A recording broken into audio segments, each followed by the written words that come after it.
बिस्मिल्लाहिर्रहमानिर्रहीम। अस्सलाम वालेकुम दोस्तों, सीनियर एंकर हबीब अकरम ने दावा किया है कि जंगीर तरीन जिस मकसद के लिए लॉन्च किए गए थे वो अपने मकसद में नाकाम हो गए हैं। उन्होंने मज़ीद कहा कि आसफ़ अली ज़रदारी कामयाब होते नज़र आ रहे हैं, लेकिन जंगीर तरीन बुरी तरह पिट गए हैं। दोस्तों, इससे पहले आप चैनल पर नए हैं तो आपसे गुजारिश है कि चैनल को लाइक करके सब्सक्राइब कर दें ताकि इससे रिलेटेड वीडियो आप तक पहुँच सके। तो ख़ुद सुने उनकी ज़बानी उन्होंने क्या कहा। जहाँ तक किंग्स पार्टी का ताल्लुक है तो ये माजी में तो इस तरह के तजर्बात होते रहे हैं, लेकिन इस दफ़ा सूरत हाल बड़ी अजीब व गरीब है। ख़ुद जहांगीर खान तरीन जिनके बारे में ये तासुर पैदा हो रहा है कि शायद ये आइंदा आने वाली किंग्स पार्टी के सरबराह हैं। मेरा नहीं ख्याल कि अगर जहांगीर खान तरीन साहब पूरी भी ताकत लगा लें तो वो लोधरा की सीट भी जीत सकते हैं। मुस्लिम लीग नून इस वक्त शदीद किस्म की मुसीबत में खुद फंस चुकी है और आप देख लीजिए कि पाकिस्तान पीपल्स पार्टी भी पंजाब में अपना कदम जमाना चाह रही है, तो जाहिर है वो दो ही पार्टियों को डैमेज करेगी, यानी मुस्लिम लीग नून को और पाकिस्तान तहरीक इंसाफ को डैमेज करने की कोशिश करेगी। और नवाज शरीफ साहब हैं वो उसी वक्त तशरीफ लाएंगे जब उन्हें यकीन होगा कि वो किसी ऐसी इलेक्शन कैंपेन की तरह के तजर्बात होते रहे हैं, लेकिन इस दफ़ा सूरत हाल बड़ी अजीब व गरीब है। उसकी वजह यह है कि पाकिस्तान में तमाम की तमाम पार्टियां वो हुकूमत में हैं सिवाय एक पार्टी के, यानी तहरीक इंसाफ के। तहरीक इंसाफ वाहिद अपोजिशन पार्टी थी, जबकि बाकी तमाम पार्टियां पीडीएम और इसके साथ जुड़ के हुकूमत में थी। मिसाल के तौर पे मुस्लिम लीग नून और जमीयत उलमा इस्लाम तो बाकायदा तौर पर पीडीएम का हिस्सा हैं।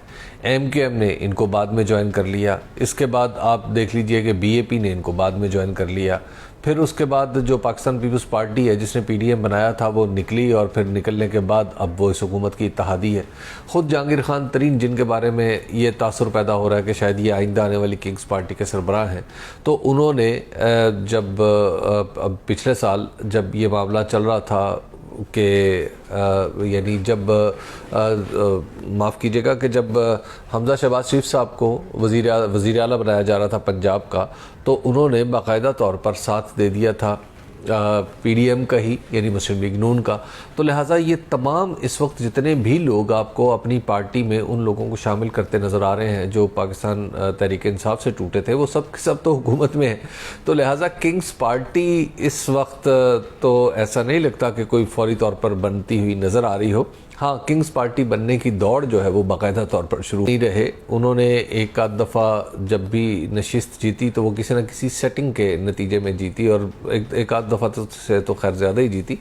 और उसके बाद जब एक ऐसा वक्त आया कि जब खुद जिस हलके से वो उम्मीदवार वो खड़े हुए थे लोधरा के हलके से, वहीं पे उन्होंने अपने बेटे को खड़ा किया, लेकिन वो उसे नहीं जिता सके पाकिस्तान तहरीक इंसाफ की काफ़ी ज़ोर होने के बावजूद भी। तो अब वो फिर उन्होंने जुलाई में, पिछले साल जुलाई में बाकायदा तौर पर अपने लोगों को खड़ा किया इलेक्शन के लिए, और उन्होंने इलेक्शन लड़ा। यानी वो लोग जो पाकिस्तान तहरीक इंसाफ में थे, लेकिन जहांगीर खान तरीन साहब के कहने पे उन्होंने हमजा शहबाज शरीफ साहब को वोट डाले थे, यानी पंजाब की सूबाई असम्बली में। तो वो लोग जब डी सीट हुए और दोबारा जब उन्हें इलेक्शन लड़ने पड़े तो वो बेशतर उनमें से हार गए। तो अब ये कहना कि क्या जहांगीर खान तरीन साहब किसी भी वजह से अपने ग्रुप को इलेक्शन जितवा सकते हैं, तो ये तो बिल्कुल एक इम्पॉसिबल सी बात है। मेरा नहीं ख्याल कि अगर जहांगीर खान तरीन साहब पूरी भी ताकत लगा लें तो वो लोधरा की सीट भी जीत सकते हैं। उसका फ़ायदा सभी पार्टियों को हो रहा है। पाकिस्तान पीपल्स पार्टी को इस सूरत में हो रहा है, या इस सूरत में वो फ़ायदा उठा रही है कि कुछ लोगों को, जो लोग इलेक्टेबल्स चूँकि उन्होंने इकट्ठे किए थे पाकिस्तान तहरीक इंसाफ ने 2018 में, तो उन इलेक्टेबल्स को अलग कर ले। इसी तरह जहांगीर खान तरीन भी इसी मलबे से अपना महल तामीर करना चाहते हैं। और पाकिस्तान मुस्लिम लीग नून अगरचे वाज़ेह तौर पे कह चुकी है कि वो इन लोगों को नहीं लेगी, लेकिन जहाँ पे ये यानी उसके बेशतर जो लोग हैं वो ये कहते हैं कि जहाँ पे कहीं गुंजाइश मौजूद होगी तो वहाँ पे उन्हें भी कबूल कर लिया जाएगा। तो इसका फ़ायदा तो सबके सब उठा रहे हैं। हत्ता कि मौलाना फजल रहमान की पार्टी जो JUI है वो भी खैबर पख्तूनख्वा में उन लोगों की तलाश में है जो पाकिस्तान तहरीक इंसाफ से टूटे और उसे ज्वाइन कर लें। ANP भी इसी तलाश में है। तो लिहाजा ये इतनी बड़ी बिल्डिंग गिरी है या गिराई गई है कि इस बिल्डिंग के कोई ईंट उठा लेगा, कोई रोड़ा उठा लेगा, कोई दरवाज़ा उठा लेगा, लेकिन असल इस बिल्डिंग की छत जो है वो अब भी अपने पिलर्स पर कायम है।